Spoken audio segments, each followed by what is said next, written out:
సిద్ధానంద మహర్షుల వారి 141 జయంతి సందర్భంగా బలిఘట్టం ప్రాంతంలో వివిధ జిల్లాల నుంచి అలాగే ఏజెన్సీల నుంచి కొంత గ్రామాలు భక్తులు విచ్చేసి స్వామివారికి తీర్థ నైవేద్య ప్రసాదాలను ఇస్తూ భజనలు కోలాటములు ఎన్నో పూజా విధానాలుగా చూసుకుంటూ అలాగే మా గురుదేవులైన ఆచార్యుల వారు చాలా విషయాలు గురుగారి గురించి చెప్పారు.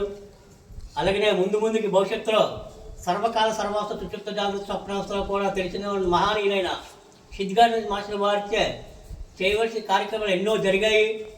అలాగే వర్తమాన భవిష్యత్తు గురించి గత జన్మాల నుండి వర్తమాన జన్మాలు ఏంటని కూడా అందరికీ ఆచరణ సూచించి భక్తుల్ని నడిపించి ముందుకి ఎంతోమంది మహానీయులు తయారు చేసి గురువుల్ని పీఠాధిపతుల్ని రాష్ట్రాల్లోనే మహా ఆశ్రమాలు పెట్టి కర్ణాటక, ఉత్తరప్రదేశ్, మధ్యప్రదేశ్, కాశీ, గయా, ప్రయోగ అలాగే భూమానంద స్వామి శిష్యులుగా కర్ణాటకలో, బెంగళూరులో అలాగే విశాఖపట్నం చాలా ఆశ్రమాలు పునరుద్ధరణ చేసిన ఆశ్రమాలకు నేను వెళ్ళి సాధన చేసుకున్నాను.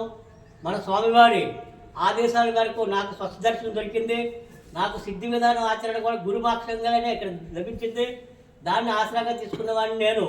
కనుక ఇక్కడ సేవాభావం ఎంత ముఖ్యమో గురు కటాక్షం అంతే ముఖ్యం.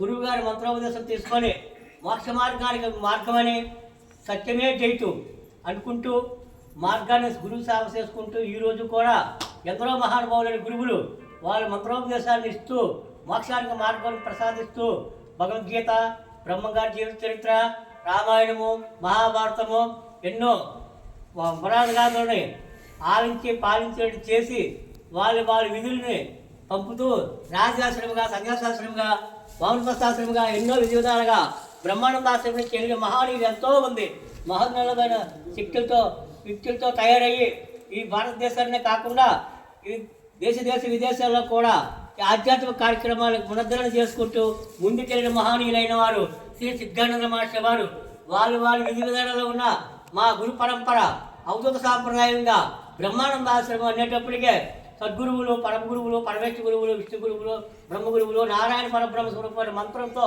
నమో నారాయణ, నమో భగవతాయ, వాసుదేవాయ, మహాదేవ నమో అని మంత్రోపదేశాలు చేస్తూ గురుమంత్రాన్ని ఇస్తూ ప్రతిరోజు ధ్యానము ప్రక్రియలు చేకుంటూ స్నాన, యమ, నియమ, నిష్ఠ, గరిష్ట పంచభూత అధిష్టానం చేసుకొని సూర్యోదయం, సంధ్యావందనం ఇటువంటి ఎన్నో గ్రామాల్లో ముందుకు వెళుతూ ప్రతి వాళ్ళని కూడా మండలంగా తయారు చేసి విద్యాభ్యాసాలుగా తయారు చేసుకుంటూ మన భక్తిమణాలు తయారు చేసుకుంటూ అందరూ కూడా ఈ మహాన్నమైన శక్తిని ప్రసాదించుకుంటూ ఈ జగత్తులో సిద్ధానంద మహర్షి అంటే ఏంటి అని బ్రహ్మానంద ఆశ్రమాన్ని స్థాపిస్తూ చేస్తూ అలాగే రాజరాజేశ్వరి శిఖరం అనే ఈ త్రికాకూటమి శిఖరంలో కోరికల కొండలో గృహలోకి వెళ్ళి చాలా మహానుభావులు సాధన చేశారు.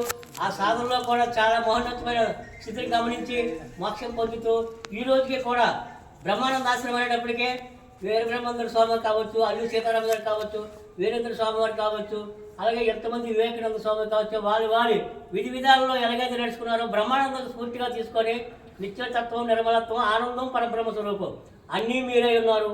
మీలో మీరు తెలుసుకోండి.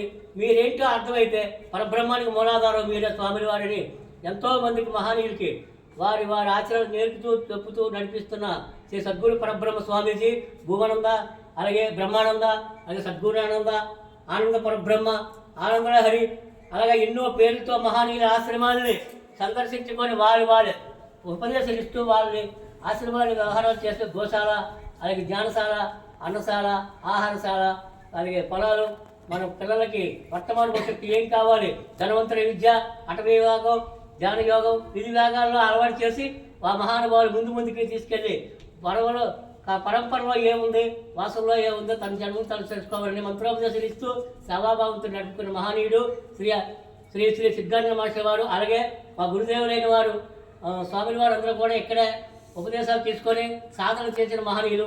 అలాగే మేము కూడా ఈ గురు సేవ చేసుకుంటూ గురువుని ఆశ్రయించుకుంటూ మీ స్థాయికి రాగలిగాం. అదే మా వాసన, అదే మా జన్మ సంస్కారంగా ఈ రోజు కూడా మేము చిన్న ఆశ్రమాలు కుటీలు చేసుకొని ప్రచారం చేసుకుంటూ హిందూ ధర్మం నుంచి హైందూ ధర్మం మాట్లాడుకుంటూ తిరుపతి అని, కాశీ అని, రామభద్రం అని ఎలాగ యాత్రలు చేసుకుంటూ ప్రతి వాళ్ళు చైతన్యం చేసుకుంటూ ముందుకు వెళుతూ మా జన్మ సార్థకం చేసుకోవాలని కోరుతూ గురుదేశ ఆదేశాలతో మేము ముందుకి వెళ్ళాలని సంకల్పంతో ఈ జీవనం సాగిస్తున్నాం. ఈ జీవనసారి ప్రతి ఒక్కరికి కూడా భవిష్యత్తులో గురువుని లేనిదే బుద్ధి విద్య కనుక బ్రహ్మ విద్యకు ఆచరణ చేయాలంటే ఏదో గురువుని ఆచరణ చేసుకొని మనసుని బుద్ధిని ఆలోచన చేసుకొని పంచభూతాలు స్థాపన చేస్తే మోక్షం లభిస్తుంది. అలాగే గురుదేవులు చాలా విషయాలు చెప్పారు. ఇంకా నా తర్వాత చెప్పవలసిన చాలా ఉన్నారు. నా పేరు వెంకటదత్తానంద స్వామి వారు. ఈ శిక్ష పరంపరలో నుంచే మా భూమానంద స్వామి పరంపర నుంచి వెంకటానంద, అలాగే మునిస్వామి, అలాగే ధర్మానంద స్వామి, అలా స్వామి వారితో నేను భూమానంద స్వామి పరంపర నుంచి గురుగారి పరంపర నుంచి వచ్చిన వాడిని. అవధూత సాంప్రదాయం మాది. చాలా ముందుకి ఇలాంటివి ఎన్నో జరుగుతాయి. ఈ కార్యక్రమాలు మన చైర్మన్ రమణ గారు, అలాగే ఆచార్యులు దేవుని వారు, మన కమిటీ వారు అందరూ ప్రోత్సాహంతో ముందుకి గవర్నమెంట్ నుంచి కానీ ఎక్కడి నుంచైనా ఏ సహాయ సహకారాలు అందుకోవాలో అందరికీ తెలియజేసి మేమందరమే ఒక మహోన్నతమైన విద్యాభ్యాసాల కోసం కానీ పిల్లలకి ఆరోగ్య ఐశ్వర్యాల కోసం కానీ ముందుకు నడవాలని కోరుతూ మీ అందరం కలిసి ఇలాగే ప్రతి సంవత్సరం కాకుండా పౌర్ణాలకు కూడా వచ్చి కార్యక్రమాలు చేస్తాం.